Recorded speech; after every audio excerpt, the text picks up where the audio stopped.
எத்தனை உசுரை காப்பாத்த முடியுதோ அவ்வளவு உசுரையும் சீக்கிரம் காப்பாத்தணும்.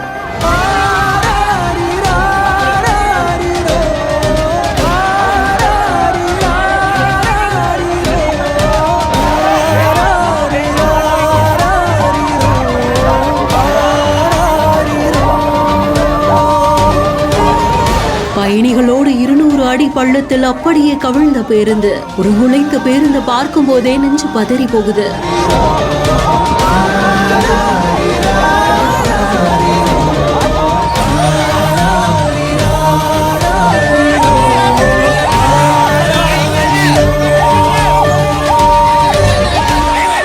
இலங்கையில பதுளை மாவட்டத்துல தான் இந்த விபத்து நடந்ததா கூறப்படுது. சுற்றுலா சென்று திரும்பி கொண்டிருந்தவங்களை ஏத்திட்டு போன பஸ் கிட்டத்தட்ட 200 அடி பள்ளத்தாக்குல விழுந்து கோர விபத்து ஏற்பட்டதா கூறப்படுது.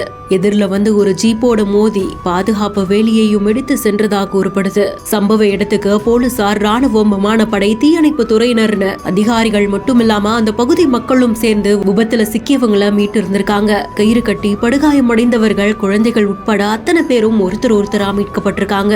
விபத்து நடந்த நேரத்துல பேருந்துல 30க்கும் மேற்பட்டோர் இருந்ததாகவும் இதுல கிட்டத்தட்ட 15 பேர் உயிரிழந்ததாகவும் கூறப்படுது. காயமடைந்தவங்க மருத்துவமனையில் அனுமதிக்கப்பட்டு சிகிச்சையும் கொடுக்கப்பட்டு இருக்கு. பஸ் விபத்து நடந்த இடத்துல ரொம்பவும் மோசமான நிலைமை இருந்ததுனால மீட்பு குழுவினர் பயணிகளை மீட்கிறதுல பெரும் சிரமத்துக்குள்ளாகி இருக்காங்க. அந்த மீட்பு காட்சிகள் தான் இப்போ வெளியாகி இருக்கு. விபத்து எதனால நடந்ததுன்னு வழக்கு பதிவு செய்யப்பட்டு விசாரணையும் மேற்கொள்ளப்படுது.